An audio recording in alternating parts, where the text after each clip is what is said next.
Technology has played a significant part in how many of us have been able to deal with the lockdown. Those with access to e-commerce and things like Netflix have had an easier time getting through.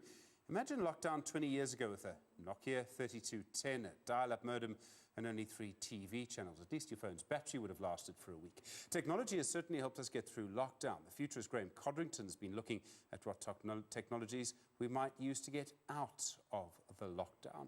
Graeme, good evening to you. So many questions here. One of these is about apps that actually trace contact with the coronavirus.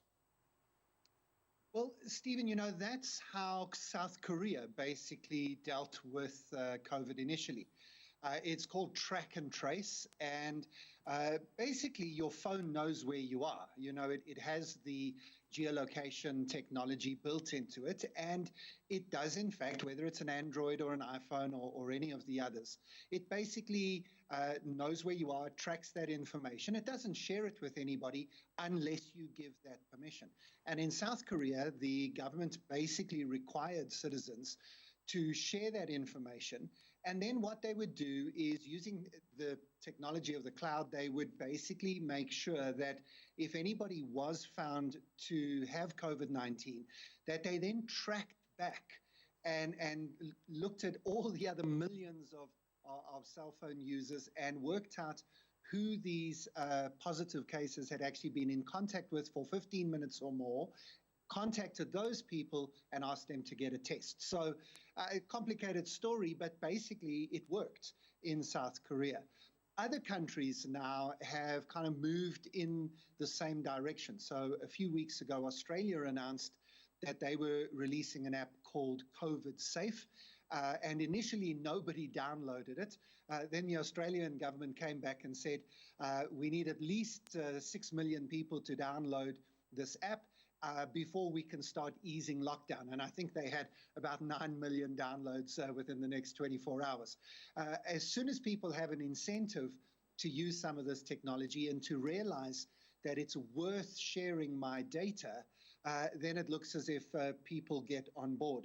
Of course, the UK has also been trying to build their own track and trace app. And at the moment, they keep delaying the implementation because they're battling to build it. It's not easy technology, and you do need to make sure that everybody uses it. And I suppose this is the problem that we have if we're going to use this type of technology. It works in disciplined societies where everybody has a cell phone with data switched on all the time and has the latest phones.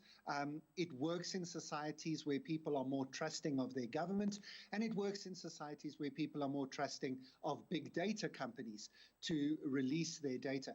Not everybody's comfortable with that, Stephen, and I think that's been part of the problem of implementing a track and trace technology around the world. Worked in South Korea, doesn't appear to be working too well in many other places at the moment. I think in one case, Apple and Google took an idea from one of the governments and said, well, we're not going to do that. We're going to do it completely differently because we don't trust you. So there's all sorts of matters of trust here. There's also the idea of a movement passport, a system that you would have on your phone that would actually show that it's safe to let this person on a bus or it's safe to let this person go to a concert. So, Stephen, I think that's what's going to come next. So the track and trace has, where it has worked, it's worked really well.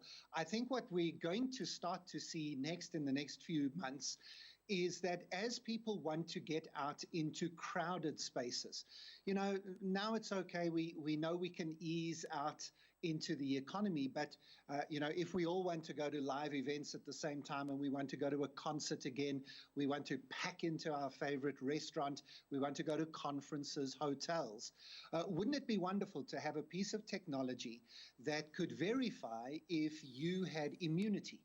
You can get immunity a number of ways. If a vaccine has been available, and you've been talking about this on your show already this evening, if and when a vaccine is available, it would be great to be able to verify you've had it and you've taken it. Before a vaccine's available, if somebody has antibodies in their system, they've had COVID-19 and now they've recovered, we think, and medical doctors think that you now get some form of immunity. If there was a technological way to capture and verify your immunity so that you can prove you're not infectious and you're not going to get the disease. That would be a remarkable piece of technology to have. Would basically allow all of us to go out into crowded places as long as everybody else in the crowd is using that same piece of technology. So I'm looking forward to seeing some technology solutions for something that's a problem that's going to be with us for a while. It'll really stop your teenager from going out if you just take their phone away as well. Graeme Codrington, thank you very much indeed. The futurists really do appreciate it. Well,